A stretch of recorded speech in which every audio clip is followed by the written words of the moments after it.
এরকম পরিস্থিতিতে যদি একটা নির্বাচন দেওয়া যায়, আমি বিশ্বাস করি ওই অবৈধ কালো টাকা এবং অস্ত্রধারীদের দ্বারা নিয়ন্ত্রিত হয়ে আবার 2008, 2014, 2018 মতো আর একটা বিতর্কিত নির্বাচন, শুধু না মানুষের অধিকার প্রয়োগ করা নির্বাচন, সেটা হবে না। সেজন্য আমরা সরকারের কাছে আহ্বান জানাই, নির্বাচন যখনই দেন দ্রুত দেওয়ার ব্যবস্থা করুন, জনগণের ক্ষমতা জনগণের কাছে হস্তান্তর করুন, কিন্তু অবশ্যই তার আগে ওই কালো টাকা এবং অবৈধ অস্ত্র উদ্ধার না করে নির্বাচন দিলে সেই নির্বাচন যথাযথ নির্বাচন হতে পারে না। কেউ কেউ আমাদেরকে বলেন 2024 সালে আপনারা একটা সরকারের পতন ঘটিয়েছেন।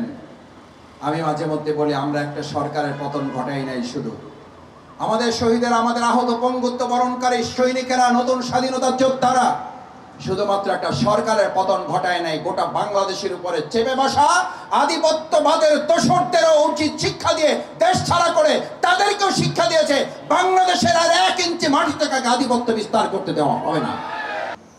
আমাদের এই প্রিয় মাতৃভূমি বাংলাদেশ, নতুন একটা স্বাধীনতা আমরা পেয়েছি, কিন্তু আমরা এখন অর্থনৈতিক মুক্তি পাইনি।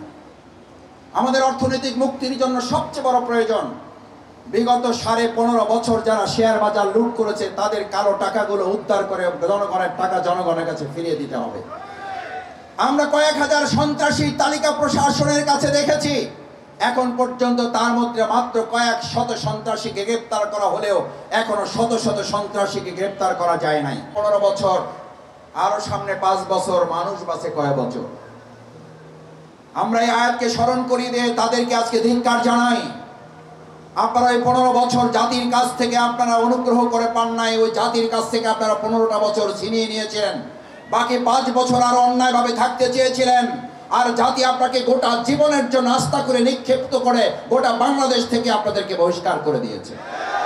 এক শহীদ সাইফুলকে আপনারা হত্যা করবেন, একজন মীর মুগ্ধকে আপনারা হত্যা করবেন, একজন আবু সাইদকে আপনারা হত্যা করবেন, আমাদের প্রিয় তরুণ ছাত্র যুবকদেরকে আপনারা হত্যা করবেন, আপনারা একজন মতিউর রহমান নিজামীকে ফাঁসিতে ঝুলাবেন, শহীদ আলী হাসান মোহাম্মদ মুজাহিদকে আপনারা ফাঁসিতে ঝুলাবেন।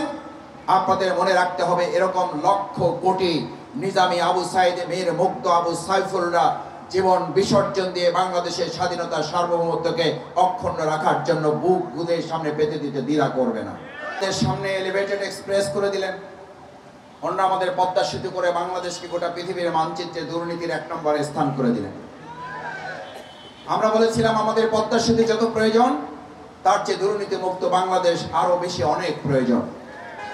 আমাদেরকে তারা যত বেশি উন্নয়নের ডামাডোলে আমাদেরকে ভাসিয়েছে, তার চেয়ে গোটা বাংলাদেশকে দুর্নীতির মডেলে গোটা পৃথিবীর মানচিত্রে তারা পরিচিত করে দিয়েছে। একটা নতুন বাংলাদেশ পেয়েছেন, নতুন একটা স্বাধীনতা পেয়েছেন, কিন্তু তিনি তার স্বামীকে হারিয়েছেন। নতুন একটা বাংলাদেশ পেয়েছেন, নতুন একটা স্বাধীনতা পেয়েছেন, কিন্তু তিনি তার কলিজার টুকরা সন্তানকে হারিয়েছেন।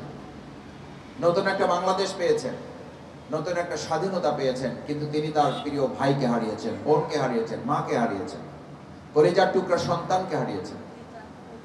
এই স্বামী, সন্তান, ভাই হারানো, রক্তের বিনিময়ে অর্জিত যে বাংলাদেশ, আমরা সেই বাংলাদেশকে আর নতুন কোন সন্ত্রাসী, চাঁদাবাজ, দখলদারদের হাতে বাংলাদেশকে আমরা তুলে দিতে পারি না।